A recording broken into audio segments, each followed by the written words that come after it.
Hi, this is Melissa from Loops of Gray, and today we're going to talk about the stitch and flip sewing technique used as part of the Weather the Storm quilt along.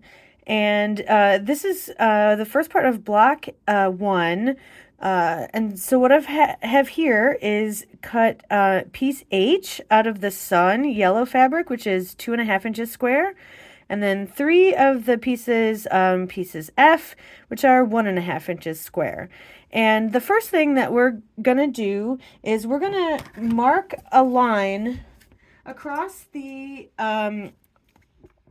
diagonal of all of the piece Fs. So and you can use, I've just got a regular pencil here. You don't need to use any sort of fancy marking pencil. You can if you want. I find it not to be that important.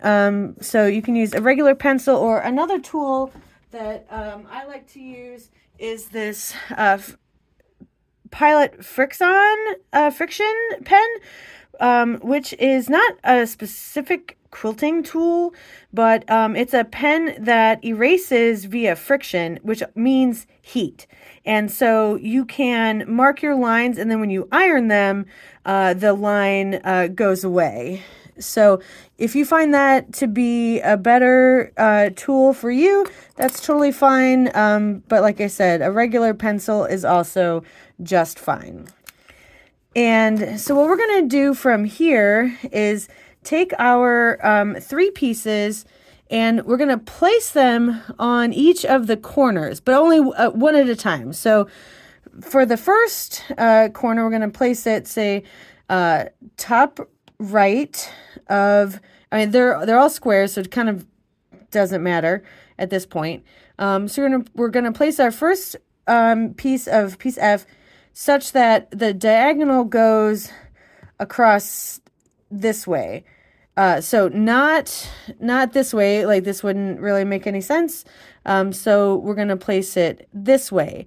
And what we're gonna do is we're gonna sew directly on this line.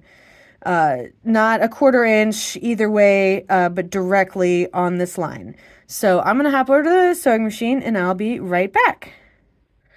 All right, so now that I've got the seam sewed directly on the line, we're going to trim off the corner here using a 1/4 inch seam allowance.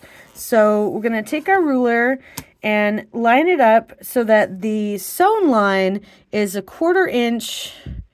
the 1/4 inch mark.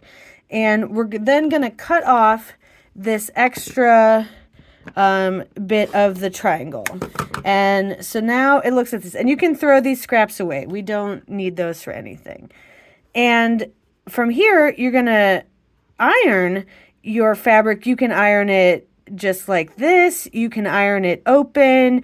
This is really up to you. I typically prefer to iron it open, especially in this example where I'm using the white as the background.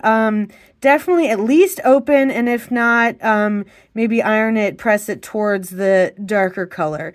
But like I said, I prefer to iron it open, so I'm going to do that, and again, I'll be right back. And now that we've got one of our corners sewn on, we're going to do the same thing for the next corner. So rotate your block 90 degrees, and then we're going to place the next square of the white fabric, white or whatever your background color is, and we're going to put that lining up in the next corner, and then going to sew that on the line just like before. And then again, same as before, we're going to take our ruler, put it on the 1/4 inch mark, trim that little triangle off, and press this side open or towards the yellow fabric. And now we've got two of our background pieces sewn on, so it's time to do one more where we're going to rotate it again 90 degrees, place our white or background piece, lining it up with this corner over here. I'm going to sew it, trim it, and iron it, and I'll be back to show you the finished I won't say full block, but a finished interim block as part of block 1. So I'll be right back. So here we have our finished sub block for block 1, and this is one of the rays of the sun, which you can kind of see. So the sun is over on this side, and this is one of the rays that is sort of pointing out.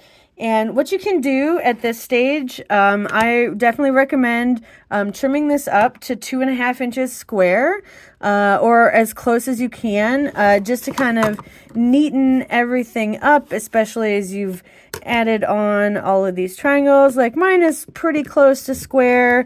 I'm not going to worry about it too much. It'll, especially once you join it to the other blocks, these little bits aren't super important. So throughout the quilt along, we're going to be using that stitch and flip technique pretty regularly. So the general thing, again, you're going to take your background fabric and draw a diagonal line across, and then sew it to one of the corners. And then so that's the stitch part, and then you're going to flip it open and trim it and then flip it open, and that kind of replaces that yellow corner now with your white corner. So I'll be posting several more of these videos just as a refresher, but hopefully this will get you started for block 1 of the Weather the Storm quilt along. Thanks. Bye.